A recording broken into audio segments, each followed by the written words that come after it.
You're listening to the E-Commerce Minute, your daily dose of e-commerce, tech, and retail news with your hosts, Bart Mroz and John Suter. The show is a production of Sumo Heavy, a digital commerce consulting firm located in Brooklyn, New York, and Philadelphia. Find us on the web at sumoheavy.com. This episode of the E-Commerce Minute is brought to you by Frameology. Frameology is simple, beautiful framing for the photos you love. Pick a frame, upload a photo, done.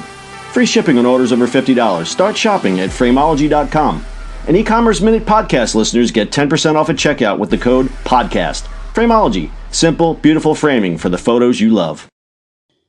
This is the E-Commerce Minute for November 29th, 2017. Amazon Go is almost a go. It appears that Amazon's cashierless store concept, Amazon Go, is almost ready to go, according to a recent report by Bloomberg News. For the last year, Amazon employees in downtown Seattle have been testing the experimental convenience store concept.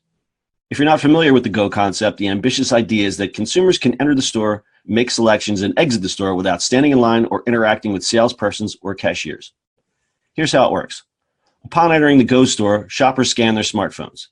Cameras and shelf sensors then work together to determine which items have been removed from the shelf and who has them. This eliminates the need for tracking devices like RFID chips. When the shopper exits Go, the algorithms total the order and build the customer's Amazon account. The report states that test employees have tried their best to fool the technology. In one instance, 3 Amazonians wore bright yellow Pikachu costumes and walked around the store, grabbing sandwiches, drinks, and snacks.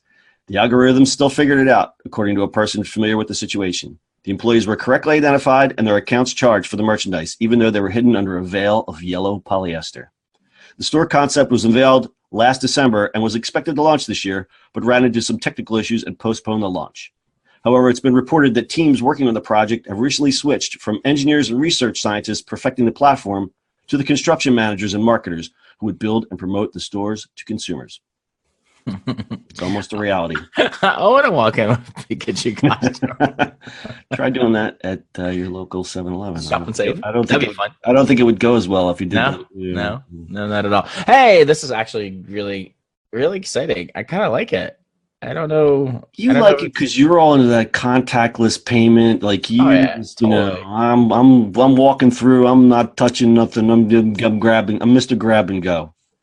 I've seen you. I've seen you in airports. You were the first guy to have your boarding pass on the phone.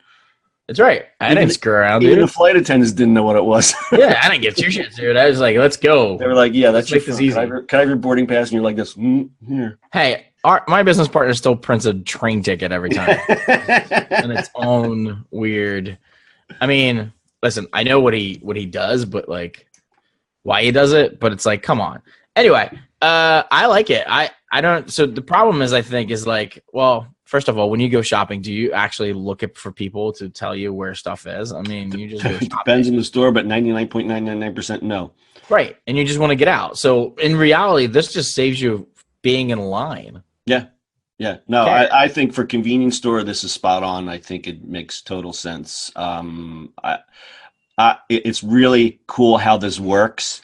Because I originally thought, oh, okay, so everything has a tag on it, but then you're taking you're taking all these RFID tags, and that's costly and that's not good for anybody, including the environment. But no, it basically says, okay, Bart's in the store now. Bling, let's track Bart. Okay, we know based on this camera angle that those bag of Doritos have been removed from the shelf, and he always buys the jumbo bag of Doritos, so he took that bag of Doritos. But it's neat. But the way they flip it, it's not like, okay, something is missing from the shelf. They're using cameras to see that the physical pieces are moving, and they're moving with the phone that's being tracked. It's just really incredible. Yeah, I mean, as soon as you put it back, it takes it out of your cart. So you can take it in, take it back. It's just a whole bunch of good stuff. I like it. I like the idea of just walking in, grabbing, and just going. So you probably go and see more and more of these things as they evolve over time. I would love to go visit the store. Unfortunately, it's in Seattle and it's still a test store. So I guess we're gonna have to wait. Well, when they open it, we can just go look at it. That's pretty incredible. All right, anything else? Keep on shopping. Keep on shopping. All right, that's your e-commerce minute for today. We'll see you on the internet tomorrow. That's it for today's show. If you like the show, subscribe to E-commerce Minute anywhere podcasts are available. You can also read the show notes and listen to previous episodes at ecommerceminute.co. And finally, if you've got feedback or suggestions for the show, reach out to us on social media at Sumo Heavy.